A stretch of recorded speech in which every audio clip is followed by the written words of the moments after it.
In this video, we learn how to solve a pair of simultaneous equations using the method of substitution. And we're going to do so with a three-step method.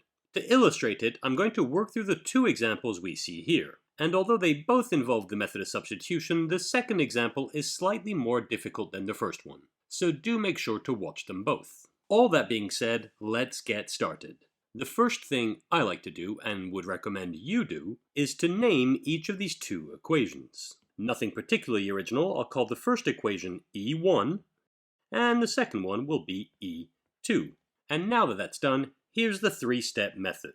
The first step, step 1, is to use either one of these two equations, equation 1 or equation 2, and to rearrange it to make either x or y the subject. For this first example, I'll use the first equation, so that's 2x minus y equals to 7, that's the first equation, and I'll rearrange this equation to make y the subject.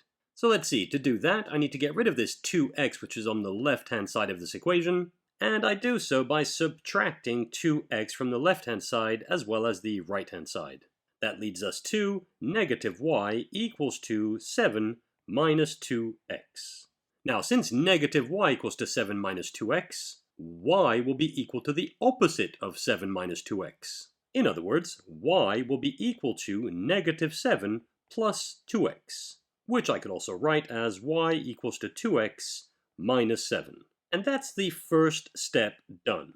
I've rearranged one of the two equations, in this case equation 1, to make either x or y the subject, and in this case I made y the subject.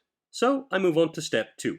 Now in step 2, I turn to the other equation, the one I didn't use in step 1. So in this case, that's going to be equation 2. And in fact, I'll copy that here. Equation 2 was 3x plus 2y equals to 21. That was equation 2. And the idea in this step is to substitute the expression we found at the end of step 1 into the other equation. So that's inside equation 2 in this case. Put simply, since y equals to 2x minus 7, in this step, I'm going to replace the y that I have here by 2x minus 7. So this becomes 3x plus 2 times the expression we found for y, so that's in parentheses 2x minus 7 equals to 21. And at this stage, the equation we have only involves one of the two unknowns, in this case, x.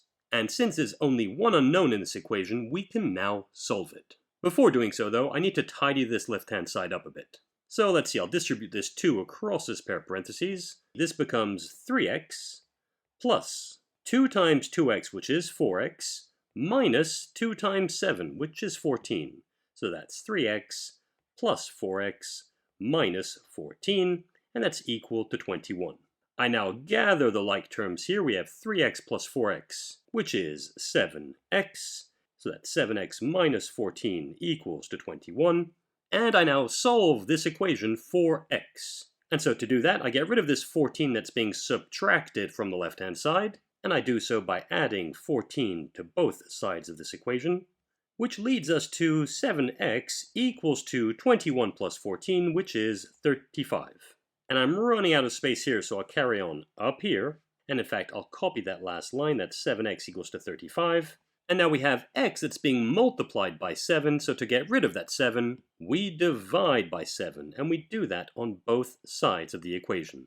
Doing so leads us to x equals to 35 divided by 7, which is 5. And that's step 2 done. We've now found one of the two unknowns, in this case x. Finally, I move on to step 3. And in step 3, we go back to the expression we had at the end of step 1. So that was y equals to 2x minus 7. And in fact, I'll copy that here. That was y equals to 2x minus 7. And we replace x by the value we just found. In other words, I replace x by 5. So this becomes y equals to 2 times 5 minus 7. So that's 10 minus 7. Finally, y equals to 3. And we're done. We now have the values of both x and y. And as a final answer, we could write solution x equals to 5 and y equals to 3. And I'll go ahead and box that. And before I move on to the next example, I should say, We can quickly check that these are indeed the solutions to this pair of simultaneous equations by replacing x inside both of these equations by 5, as well as y by 3, and checking that the first one leads to 7, and that the second one leads to 21. And in fact, for this first example, I'll go ahead and do that. Replacing x by 5 and y by 3 on the left-hand side of equation 1 leads to 2 times 5 minus 3, which equals to 10 minus 3, which equals to 7, which we can see equals to the right-hand side we were given. So the first equation's good.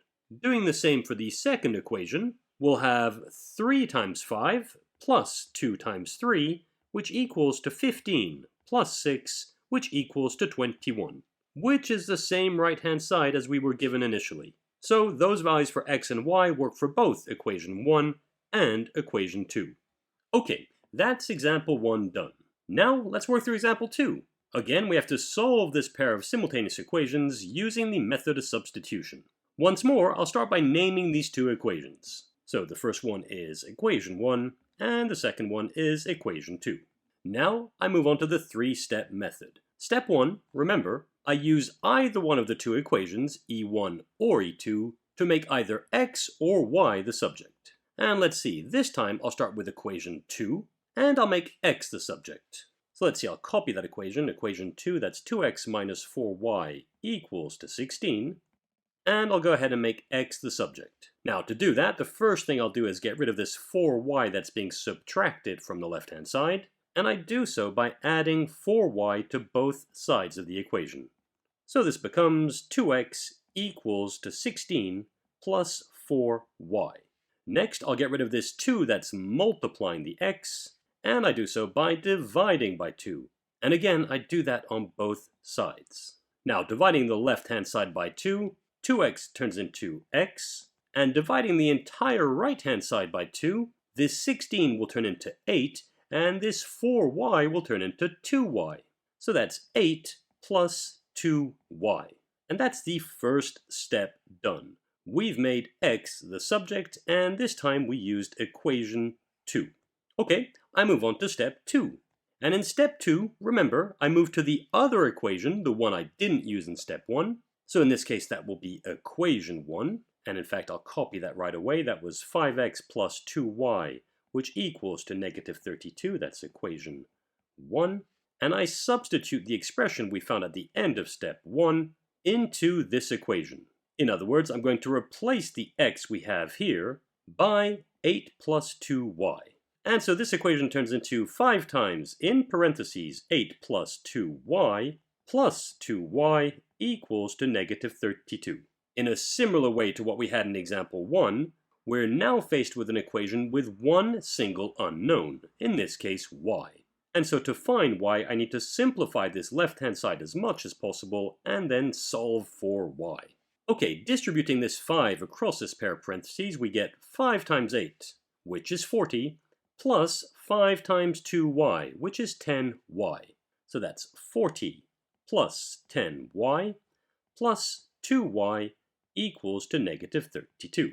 I now gather like terms. We have 10y plus 2y, which is 12y. So the left-hand side turns into 40 plus 12y equals to negative 32.